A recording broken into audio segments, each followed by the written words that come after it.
Je reconnais en question principale, Monsieur le député de Jonquière. OK. Monsieur le Président, alors, en octobre... Question principale.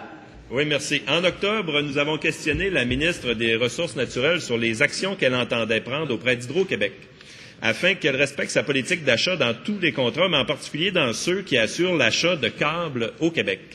Les députés de Prévost, de Saint-Jean et de Charlevoix ont également fait des démarches et ont eu des rencontres avec la ministre. Depuis ce temps, rien n'a été fait, Monsieur le Président. Des entreprises de câbles délocalisent leur production et abolissent des emplois ici. Prysmian s'apprête à fermer son usine de Saint-Jean-sur-Richelieu en abolissant plus de 200 emplois. Il y a eu des mises à pied en janvier chez General Cable à la Malbaie. C'est bientôt 70 emplois qui seront perdus là-bas. L'usine de Saint-Jérôme est fermée pour une période indéterminée depuis décembre. 150 emplois qui sont en jeu. En tout, ce n'est pas seulement près de 500 emplois qui sont en jeu, mais tout l'avenir de l'industrie du câble qui est menacé au Québec. Des représentants des travailleurs sont ici dans les tribunes, Monsieur le Président. Alors, quel est l'échéancier de la ministre? Quand va-t-elle donner une réponse exacte aux travailleurs? Bravo.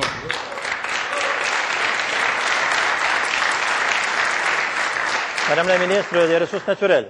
Président, à mon tour, je souhaiterais saluer les travailleurs qui sont avec nous aujourd'hui, leur dire que notre gouvernement les appuie de façon inconditionnelle. Monsieur le Président, tout ce qui pourra être fait pour sauver l'industrie du câble et pour la préserver, pour la consolider, pour assurer son meilleur développement, sera fait, Monsieur le Président.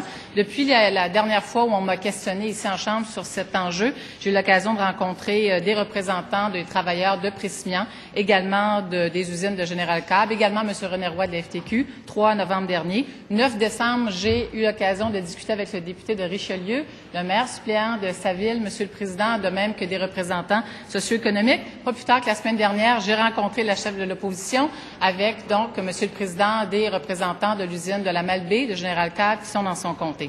Alors, c'est important de savoir, Monsieur le Président, qu'Hydro-Québec a une politique d'achat de biens et services qui fait en sorte qu'elle a recours. Elle s'impose l'obligation de recourir à des entreprises québécoises pour l'achat de ces biens et services. Monsieur le Président, en 2008, sur des contrats totalisant à peu près 59 millions, Hydro-Québec a acheté 47 millions de câbles ici au Québec.